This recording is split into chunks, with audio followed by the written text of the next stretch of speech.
I didn't realize this, but when you did the Birdcage, that was a big boost, step up. You were doing well, very well established Broadway, but you did the Birdcage, but with Robin Williams, Mike Nichols had to talk you into it. Is that true? No. No. By the way, we do very bad research here. And your name is Jason Alexander. Jason Alexander. And you did. And I'm wearing the wig today. No. I thought he had to talk you into it, or that you were. No. Okay. Forgive me if you've heard this before, but originally, Mike, the great Mike Nichols and Elaine May, had wanted to do that, an American remake of La Cage aux Folles for a very long time, and then finally gotten the rights. And it was supposed to be Steve Martin and Robin Williams. Right. And Robin was going to play the part I wound up playing. Then Steve, there was another obligation. It wasn't going to work out. And then Robin decided, I've just done Drag and Mrs. Doubtfire. I'm sorry, I've been ignoring you people. No, they're to be ignored. They are to be ignored. I can only make one new friend at a time. So I don't know what you're doing with the rest of the afternoon, but maybe lunch and I can deal with you and your childhoods.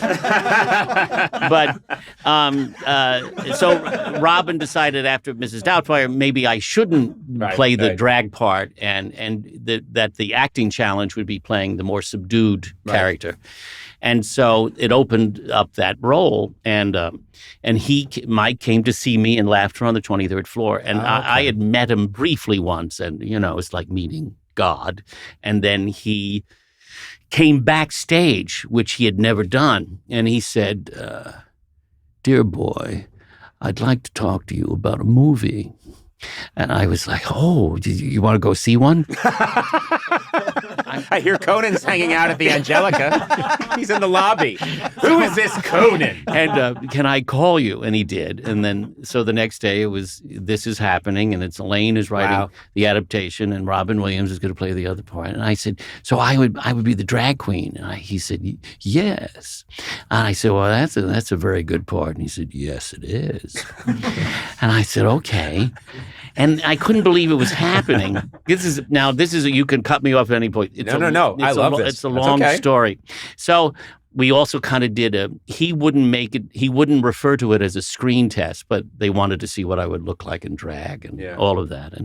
And he made it fun, and I sang a song, and many outfits by the great Ann Roth, the costume designer. And then I was supposed to do a funny thing happened on the way to the Forum. And they were building this around me. And Scott Rudin called me, the producer of Forum, and he said, he's not going to make that movie. That's never going to happen. It's never going to work out. And he went on, and I had to, because of the scheduling, I had to turn it down. I had to say, you know what? I can't really leave these people in the lurch. They've been building, and the time frame now that you're talking about, I can't do that to them. That's a crazy thing to say. No, Mike Nichols. Yeah. I will not co-star in your film. So I said, okay, and I told them, and then I would see Mike Nichols. I was talking about this the other day. I would see him from time to time. He would once. There was a period where maybe Robin wasn't going to do the movie. This is how long this went on. And maybe, he would say, how do you feel about Billy Crystal? I'm nobody, you know what I mean? And I would say, I love Billy Crystal. Yeah. Why are you asking me? And then, one day he came up to me, we were at a benefit, and he said, Robert Redford. I said, is he here? He said, no. Robert Redford as your husband. And I said, well, if you can work that out, all my dreams will come true.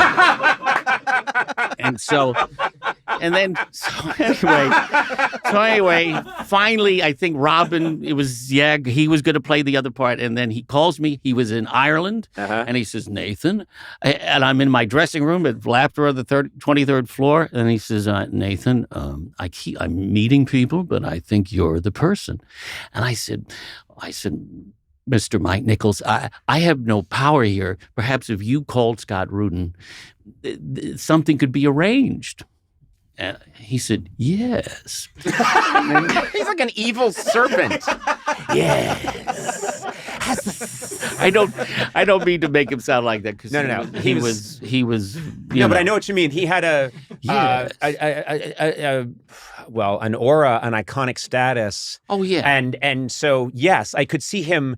He's not someone he's someone who can just say yes. And it has you dear boy. Yeah, and it has a power to it. Oh yes. And so the next day, Scott Rudin said, you really want to do this movie?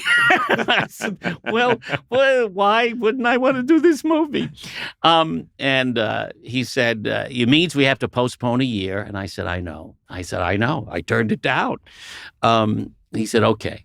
And then it wound up, of course, helping us with Forum, because by the time Forum opened, the movie had come out. And I was not just this New York actor who was, had lucked out in getting this, the lead in this musical, but it was, it's the guy from that film that's doing well. Right. So it's Jason Alexander.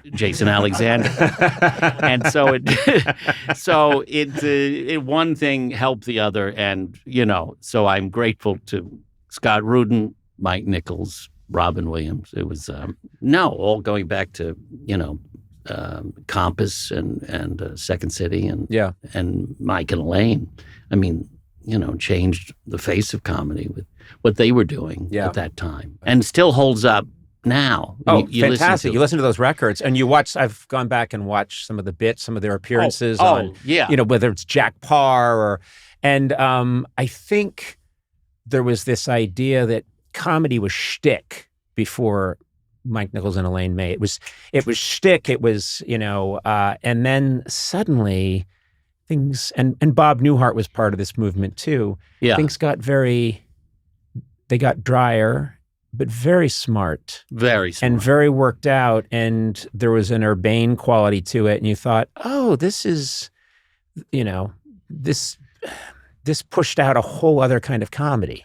And not like sort of political like Mort Saul. It was like just three couples, adultery. Yes. An English couple, an American couple, and a French couple or something, whatever that was. That kind of stuff. Two people on a date. Two things people that you could relate teenagers to. Or, the mother famously, getting the call. Yes. The guy at NASA getting the call from his mother. Hi, it's your mother. Remember me?